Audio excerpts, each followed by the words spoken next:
Okay, so I'm going to introduce our first speaker today. We're really excited to have Jeremiah Durbin with us. He is the CEO and founder of a Sustainable Legacy Consulting. He's a farmer. He has roots in Ohio, and I'm really excited to have you here with us today. Jeremiah, I'll get your PowerPoint pulled up. Well, first of all, thank you all for having me out. For those of you that know me, you're probably happy that my voice is going out. For the rest of you, you'll understand why they're happy. Huge turnout today. I was really shocked. You know, we kind of had an email of what might show up, but there looks like a great crowd, and glad to see you all stepping out and making a difference on your own farms and your communities. So I call this death by PowerPoint. Who in here agrees on that? All right. Or we can call it whose line is it anyways. I'll throw a picture up there. We'll try to figure out what I'm talking about. So for all of you that have never been to anything like this before, this is your deal. This is all about you guys. So, you know, I have this thing called ADD. So if I'm thinking it, I want to ask it. And since this is about you guys, throughout any of this, you want me to go backwards, you have a question, throw your hand up. There's no wrong questions. There's no wrong answers, okay? I'll try to be fast so we can get to the big deals. Usually the first guy is just the warm-up guy in the speaking lineup. The next guy, he's kind of a big deal. And so what they did is they did mental health second to show you what mental health looks like. And then he'll talk about it. You always got to give an example, right? All right. So they asked me, just tech savvy here, you can tell. Oh, what are we doing? There we go. Did I do it right? Nope, broke it again. There we go. All right, so soil health. I'm sure many of you guys have been to field days, been with your local NRCS, have heard the principles. You know, these are not new things. I'd say most of you in this room are to the point. You know, how do we apply? How do we use these to our advantage as an offensive tool? And your third speaker will get more into that. So I'm just putting the baseline out there for what's coming up throughout the speaking here today. But just go over the principles again. I'm not going to sit here and read them to you. I'm sure everybody in here can read, right? How many in here can read? Raise your right hand. Okay, good. Some of you don't know left from right, but I'm glad to see everybody can read. What am I doing here? All right, soil health. What is soil health? All right. So like everything, there's different opinions. You know, there's different parts of what soil health is that makes up that soil health whole. So what we've known forever is the physical side, right? We have unwanted weeds, right? Things out of place, things unwanted. We have compaction. We have erosion. Those are the physical aspects of soil health. The next part, oh, it moved on me, sorry. I can see it on my side. What did I do wrong here, Miss Stephanie? I just said I could talk. I didn't say I could use a computer.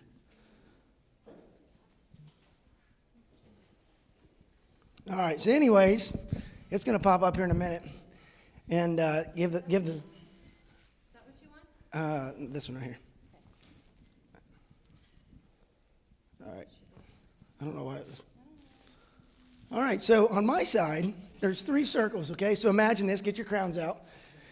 And so, if any of you guys have heard about the 3-legged stool of soil health, anybody here ever heard of the 3-legged stool of soil health? Okay. So some of you are familiar with that. Well, what that is there's 3 aspects, 3 legs to that soil health. The first is the physical, as I just said, all right? The things we can physically see and understand, whether it's with a shovel or with our own eyes, or using our 5 senses to kind of check out what's going on. The second part of that is the chemistry physics. How many people in here do soil testing yearly, every 2 years, things like that? Anybody? So we probably make economic decisions, whether that's on pH or nutrient availability for our plants, right? There's soil testing. How many people in here do MELIC 1, MELIC 3 soil testing, your standard? How many people in here do Haney soil health tests? Okay, can anybody tell me the difference? There's no wrong answer here. I'm going to pick on a guy. He's going to speak here in a little bit. But can you tell me what we can get different from a Haney test? The MELIC analysis is showing you what could come available or what comes available with a strong acid. The Haney test shows you your current assets, what's available right now. Thank you. All right, so that's Mitchell Hora, by the way. He is a big deal, but he's kind of short. So forever we've had these first two, okay? And very thankful for that because like anything, technology grows, we learn, we advance. Biology's never changed. We have to learn how to adapt to it. And so the next part of soil health that's very important, what I call the third leg, is scaling the biological side, okay? We can't control the rain. God gives the increase or the decrease on that. On the biological side, we can do things to help our soils for soil health, and that is scale the respiration. Look at the biology. Look at carbon nitrogen numbers. Has anybody ever looked at their carbon nitrogen numbers in their soils? Anybody ever built a cover crop mix based on their carbon nitrogen to improve it? Okay, so if I'm above your head, it's okay. At the end of this, if you have questions, I'll come back to you or we can talk on the side. But when you're scaling or even troubleshooting or trying to build soil health, you've got to establish what I call your baseline, all right? If I don't say that 5 times, Mitchell's going to pick on me because I love to say, what is your baseline? Because when you do anything, the only way to improve is figure out where you've been, where you're at, and where you're going. Because you'll never know how to measure that or to scale that without figuring out what your baseline is. So soil health is made up of these 3 things, but there's actually the 4th part of this, and I didn't put it on there. And that's the context. Actually 5, because I don't want to leave out my buddy Nathan. The 4th part is context of where you're at. What works in northern Ohio may not work in southern Ohio. What works in northern Ohio may not work in Minnesota. So the context is huge. They always said charity starts at home. You got to figure out what works on your farm and the advancements and the things that are working for you before you can help somebody else, all right? And that 5th part, I'm just going to lightly touch on it, is the mental health part. At the end of the day, we can't all get along, okay? We know that. There's differences. How many Ford guys are in here, or gals? Who thinks Chevy's better, right? So we all have differences, and it's okay. But the thing is, when it comes to the mental aspect of soil health, if you continue to keep yourself around negative people, mentally it's going to pull you down, and you're going to pull away from yourself. So that's just as important to have that mental aspect as a good peer group as what we're doing today, to surround yourself with like-minded people that have the same kind of goals. So keep that in mind. I'll try to hurry up, I promise. So soil health, here's the definition, right? I'm sure you guys all kind of understand soil function is very important. All right, so what does soil health do? All right, so there's so many different aspects and reasons why we do it, but some of the benefits, as you can see, the first of all is the things we can see with our eyes, right? So we can see improved infiltration, especially in the rainy seasons. We can see in drought situations when we have improved soil health, there's still moisture in the soil, soil texture, biology. How many people go out in their fields when it's spring, when crops are just coming up or getting ready to plant, to look at how many earthworms they can see? All right? Very cheap. The shovels don't cost that much, all right? And it's a quick indicator on what your soil health looks like. How many people in here are dirt sniffers? Or soil, I should say. Right? It's okay, you're loud. This isn't AA, kind of maybe, like soil health AA, but it's all right because that's a quick indicator. What fields are better? Which fields I need to work on? Is there a problem? Because at the end of the day, all you're trying to do is diagnose. And a few other things, like I said, the structure of the infiltration. Infiltration rings are great. Has anybody in here done that on their farm? Anybody? All right. So infiltration is not, it's just, again, a baseline where you can go out and say, how compacted is my soil? How well can my soil infiltrate? What can I do? And again, you're just scaling your baseline of what your farms are.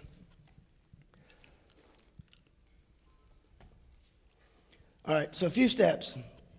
Again, this comes down to context.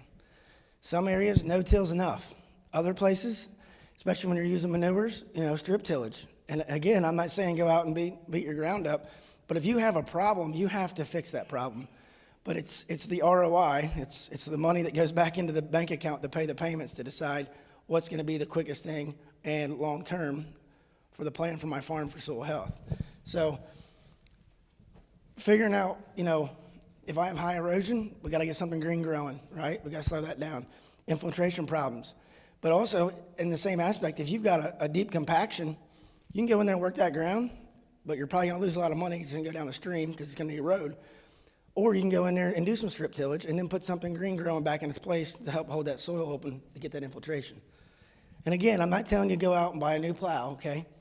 If you do, let me know where you're going so I can buy some stock in the company so I can make some money back. All right, year-round living plants. Again, another key thing. What's one of the first things that happened when the dairy farms went out, even just here in Ohio? Anybody? So did the fences and the tree lines, right? Because we wanted to plant every acre thinking we could make more money. Animals do help. Are they the only way that we can build soil health? No. If there's opportunity, it's a great way to speed that process up, okay? So again, the hardest person to prove something to is yourself, right? Take 20 acres, take something you own, and try it out. Nathan's coming up next. I've actually been on his farm and watched him do some of this, and if he'll be honest with himself and tell you guys, it's really helped. Now, chasing the cows and having to feed them is a pain in the butt some days, especially in the wintertime. But it does speed things up. So, establishing your baseline, all right? If I do nothing else today, when you leave here, whether you agree with me or disagree with me, I just want you to think.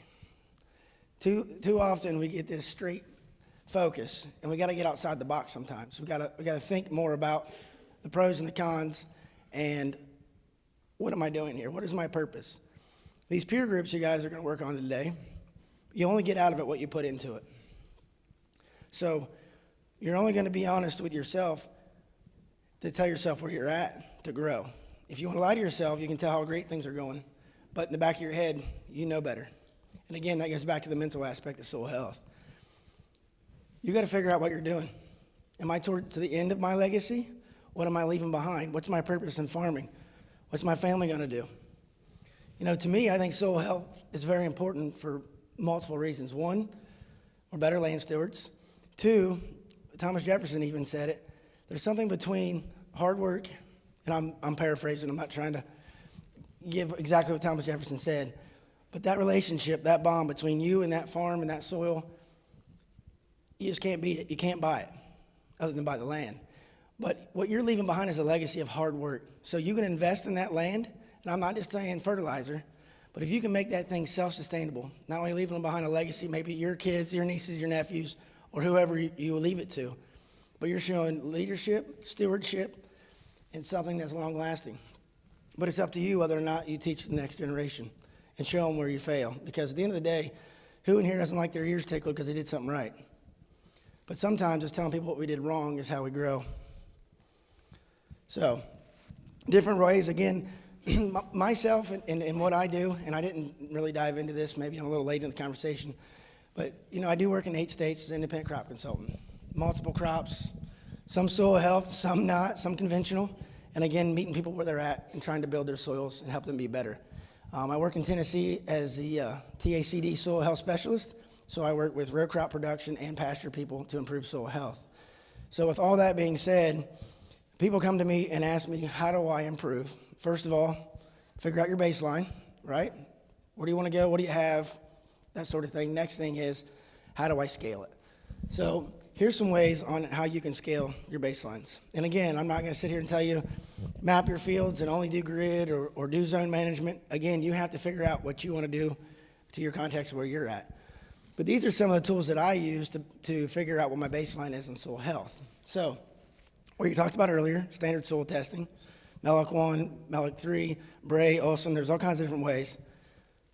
And we talked about some of the infiltration stuff, right? The visual things we can do with a shovel, which are cheap. Then you've got Haney testing, which we talked about, which you're able to look at respiration. One of the cool things with Haney test is you're looking at what they call PECEC. Does anybody know what that means? Actually, let me back up. Does anybody know what CEC means? Matt Vhorn, I'm going to put you on the spot. I haven't seen you in like 2 years. I've missed you. What? You know, good friends don't talk because they don't mess it up. What's CEC mean? The cation exchange capacity. Great. That's all I wanted was one answer. That's it. All right, so the Haney test is PECEC. You want to dive in? Spraying extractable cation exchange capacity. What that means is there's nutrients in soil, We all know that, right? But we got to figure out how to unlock it, right? That has to be in a form that the plant can draw in. The cool thing with the Haney test is, and soil is no different. Let me back up. Soil is different based upon saturation, temperature, that sort of thing. When you pull your test, what you're looking at. But when you're looking at plant extractable cation exchange capacity, you're looking at the nutrients that plant, if it was to need it right now, can get. Okay? So not only does that help on your bottom line on knowing on yield, cost of input, return on investment when you're looking at farming, but it also allows you to look at balance. Because at the end of the day, it's all about balance. You know, we just went out of Thanksgiving. We're getting ready to go into Christmas. Has anybody been on a treadmill in between? I know I haven't. Going up the 3 floors over here at the car garage, I was about out of breath. So the balance for me is I probably need to do a little bit more walking. But if you continually put in fertility and you don't really understand whether or not it's available for your plants to extract, what are you doing? Again, establishing that soil health baseline using Haney testing, you're able to look at that. Now, that's going to constantly change throughout the growing season. When you take it, again, the context, soil temperature, the moisture, all that stuff is going to change. But when you can scale more of what's available versus what's locked up, it helps. PLFA, and one of the cool things I'll tell you right off the bat, when you're looking at fungi-bacteria ratio, you know, you got predator-prey. It's like everything in life. There's constantly a chemical, and chemicals are important. They're a need at times, and they help balance things. But when you're using cover crops, one of the benefits is you'll start to get that out of balance, predator-prey, back in check. So when you're looking, hey, what's going on in my soil? Why am I having so much insect issue? Why am I having so much fungus? This is another way you can scale and test. The cover crop stands, you know, when you're going out there and you're looking at biomass. Has anybody ever done biomass testing before you planted? Okay, we've got a few in the back. All right, again, another tool in the belt. It's not the end-all answer, but it allows you to evaluate your soil health to figure out where you're at and not cut cost, but where can I reinvest that cost to help with my return on investment and go further. I'm just going to blow through these a little bit because we've already talked about soil test. This is a standard soil test. Again, you can see we're out there. Even little Mitchell here on the side, I caught him working, so I had to take a picture. Here's a Haney. Again, you know, just being able to quantify. Some of the cool things about that is you're able to look at your carbon-nitrogen ratios, plant available or plant extractable cation exchange. When you're looking at your C/N ratio, again, 62% of organic matter is water extractable carbon. So when you're trying to feed biology as well as build soil health, you've got to keep those in balance, okay? If you plant all legumes and you never plant grasses, yes, you're going to build nodules, you're going to build a lot of nitrogen in the soil, but you're going to lock yourself up, all right? And if you plant all grasses, you have a struggle with storing the nitrogen because you don't have the nodules in there to build that. So again, when you do your Haney testing, it allows you to build cover crop mixes. And depending on when you take those tests, you can go ahead and start to pre-purchase seeds for the fall or whenever you're going to apply your cover crop mixes or your pollinator strips. And I won't jump into that because that's a little bit deeper dive, but there are tons of ways that you can scale this to make yourself more resilient when it comes to farming. Again, for those of you that haven't seen infiltration testing, oops, there you go. We're going to quit talking about soil health here. I'm going to get out of the way. Does anybody have any questions so far? I know I was kind of drinking fast. I was talking fast, and you were drinking out of a fire hose for some of you. Anybody? What? Again, it's going to be context of where you're at. Are you looking at like your WEOC, your water extractable organic carbon, or are you talking your carbon nitrogen ratio? I mean, I know here. Oh, here I'll let you say your question. What's a good soil health score? Okay, so let me back up to that slide so we can kind of point out what he's talking about. For those of you that may not have done a Haney test. Oop. So again, all soils are not created equal, right? So again, we're farming with what we have and doing the best we can with what we have, and that makes us good land stewards. He asked a very good question. What is a good soil health score? Now, this is cool because there's like a little quick meter. Everybody knows red, yellow, green, right? So at the end of the day, when I see yellow, I just want to drive faster because I don't want to stop. But when you're looking at soil health, you've got a cation exchange capacity. Again, a cation exchange capacity, for those of you that don't know what that means, that's nothing more than what the soil profile can hold. So I don't know whose this is. I'll make sure to lick it so you can get sick for Christmas. Sharing is caring. That soil can only hold so much, okay? So at the end of the day, every soil's got a different exchange capacity. Again, the amount of storage and functionality that it can achieve. Now, if you build, so carbon, what builds carbon? Let me back up, get my tongue caught up with my brain. Anybody? What type of plants build carbon? Not everybody at once. Grasses, all right, good. These guys, they're talking too much. I'm gonna come over here. I think you guys are being too loud. So grasses build carbon, okay? So when we look at a C/N ratio, that score comes from that. So the amount of carbon, which is food and energy, house for the biology, and that's what makes the biology really get active. Then there's the nitrogen side of it. So if you get too much of one or the other, you get out of balance and they don't function. So you can burn a lot of calories, but you can't store a lot. So with this soil test on this exchange capacity, I mean, a 12.3 looks a little low. I would say probably a 14 to 1, 16 to 1. But again, that's going to determine, do I have high clay soils? Do I have high sandy soils? Which up this part of Ohio, you guys have a lot of clay soils up here. So, you know, you have a lot of magnesium, so that's going to change things on infiltration and storage. So you have a lot of higher exchange capacities. But a 12 to 1, 14 to 1, you start to function. But again, that score is going to dictate on what crops you're growing, what cover crops, when you're applying, and how you're terminating. So again, that's the context part of that. Did I hit that enough? I feel like I went all the way around the ball field and then came back to the little T-post. Okay, good. All right, anybody else? Yes, sir. Let me walk back here. Oh, all right, go ahead. And so when you were talking about potentially doing something, you could lock up the nutrients and so what is it that you said you could, doing too much of it, you could lock it up, and then what am I locking up? All right, How so, long would it be locked up? well, that's kind of a loaded one. So the part of testing it, to look at it, you've got to look at soil structure, okay? And one way to do that is the physical aspect using a shovel, okay? You can look at that. You can look at rainy days. What kind of infiltration do I have? Second part of that is you can run like a Haney test, look at your carbon-nitrogen ratio, to look at nutrient cycling, to see what I'm putting out and how fast I'm getting it back. And that's going to dictate the amount of biology that's active in your soil moisture, and temperature of soil. So again, that context, there's a lot of variance, but you can start to scale it so that you can build a trend to know, okay, I need to plant more grasses. And then, you know, am I planting them in the spring or the fall? Is it cool season? Is it warm season? So again, you can establish all that off of those tests. So that was a very good question. At the end of the day, it's going to change based on where you're at and what you're trying to achieve. To see, because I mean, if you're able to plant covers when you want and change the different plants to be able to have better nutrient cycling, then it's going to speed that process up. You know, if you can add animals again or add biological inputs, that helps. But if you're limited by weather and management, it'll take a little bit longer. Does anybody else want to add to that? Where are we at? Oh, okay, separate question. Oh, man, not this guy.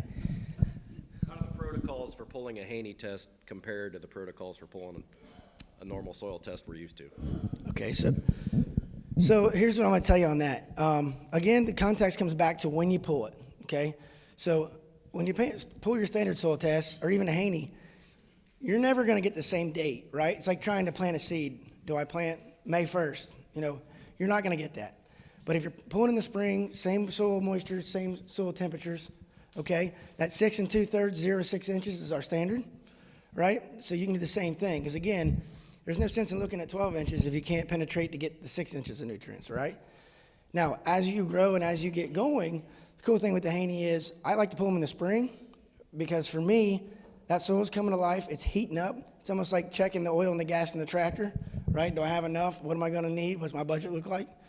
Now, there's nothing wrong with doing it in the fall, but stick with it because the biology is going to go dormant the cooler that the soil temperatures get. Because it's just like us.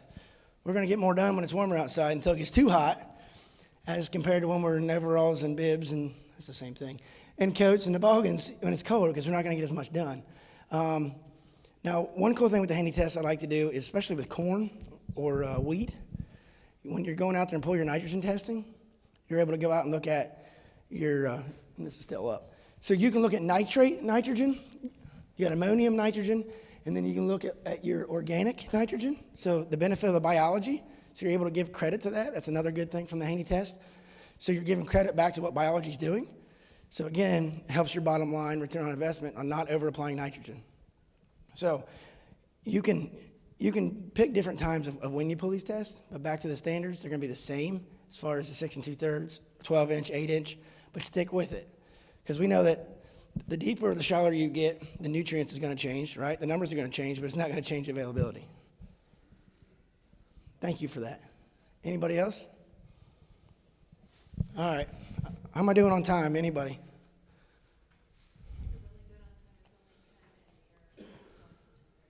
Well, I told my buddy Nathan I wanted to give him some extra time.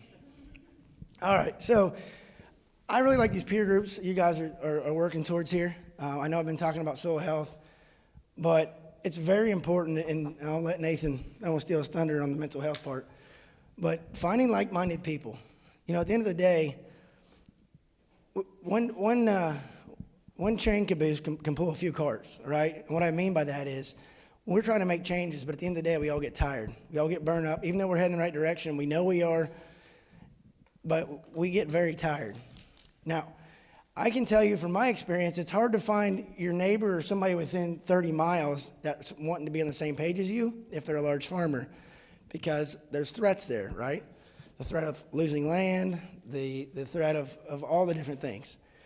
When you're looking at your peer group, you need to find somebody else that has the same mindset you do. As far as, here's what I'm doing, I want to get better, and being honest. I threw this goofy slide up here just to kind of plant the seed in your brain. You guys are already a step above the conventional farmers, for sure, and you're making a difference or you wouldn't be sitting here, right? So as Nathan talks about the mental aspect of how important it is, at the end of the day, they don't have to be the largest farmer. They can be a small farmer. I've found in my travels, I learned more from gardening, and this sounds goofy, I learned more from gardening clubs about soil health than I did from large row croppers in the beginning, because they have the opportunity to go out and spend more time and see the changes faster. Because who in here likes to sit around and wait for 90 to 120 days to figure out what they did was right or wrong? I hate it, okay? So you can probably tell I'm a real patient person. But with gardening, you're able to go out and do parenting planting. What is that? Companion planting, anyways, sometimes my brain, you gotta talk to it. But you're able to see the differences in how fast things change and what works together, what doesn't. And I know that's very important when you come to large scale row cropping and cover crops, and even soil health. You know, at the end of the day, you still gotta write that check to pay the bills. So you're gonna learn things from your differences in people and how they farm and how they go about things and be able to work together. But when you put together your peer group, you'll come to a point where you're going to go different directions, and it's okay. It's okay to agree to be different. There's nothing wrong with that, because we all have different goals and ambitions in life. But just being here, being open and being honest and working together, you're going to be able to help each other, not only your bottom line, but help you with your family or whatever's going on in life. So it's very important. I don't know why that's on there. Again, the size really matter. All right, I'm not picking on the lady from Michigan that's got the chickens, because I know she's missing home already. But she's got a pretty cool deal up there. You guys are going to need to check her out. All right, what do we take home from this? And again, I don't want answers. If you leave here, you did nothing else but think this guy's really goofy, can't keep his sentences together. That's me.